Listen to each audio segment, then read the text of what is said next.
വിവാദങ്ങൾക്കിടെ ഉദ്യോഗസ്ഥർക്കെതിരെ നടപടിക്കൊരുങ്ങുകയാണ് Thiruvithamkoor Devaswom board. Devaswom board ആസ്ഥാനത്ത് ചേരുന്ന യോഗത്തിൽ നടപടിയിൽ തീരുമാനമുണ്ടാകും. സ്വർണ്ണ മോഷണത്തിൽ 2019 ഭരണസമിതിയെ പ്രതിക്കൂട്ടിലാക്കി Devaswom board president PS Prasanth നേരത്തെ രംഗത്തെത്തിയിരുന്നു. 2019 ദ്വാരപാലക ശില്പത്തിലെ സ്വർണ്ണപ്പാളി ചെമ്പുപാളി എന്ന റിപ്പോർട്ട് നൽകിയ ഉദ്യോഗസ്ഥർക്കെതിരെ നടപടിക്കൊരുങ്ങുകയാണ് ദേവസ്വം ബോർഡ്.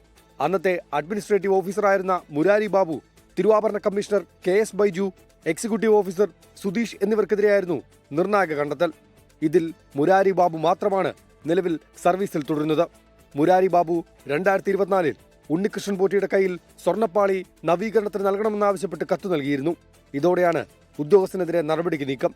വീഴ്ച വരുത്തിയ ആരെയും സംരക്ഷിക്കില്ലെന്ന് Devaswom board president PS Prasanth. ഏത് ഉന്നത ഉദ്യോഗസ്ഥനായാലും ആരായാലും അന്വേഷണത്തിലൂടെ വെളിവാവട്ടെ. അതുമായി വന്നാൽ ഏതെങ്കിലും ഉദ്യോഗസ്ഥനാണ് അതിൽ കുറ്റക്കാരനെങ്കിൽ തീർച്ചയായിട്ടും ബോർഡിന്റെ ഭാഗത്തുനിന്ന് നടപടിയെടുക്കാൻ ഞങ്ങൾക്കൊരു മടിയുമില്ല. രാവിലെ 11 മണിക്ക് ആരംഭിച്ച ബോർഡ് യോഗത്തിൽ ദേവസ്വം വിജിലൻസ് കോടതിയിൽ സമർപ്പിച്ച റിപ്പോർട്ടും ചർച്ചയായി. 24 തിരുവനന്തപുരം.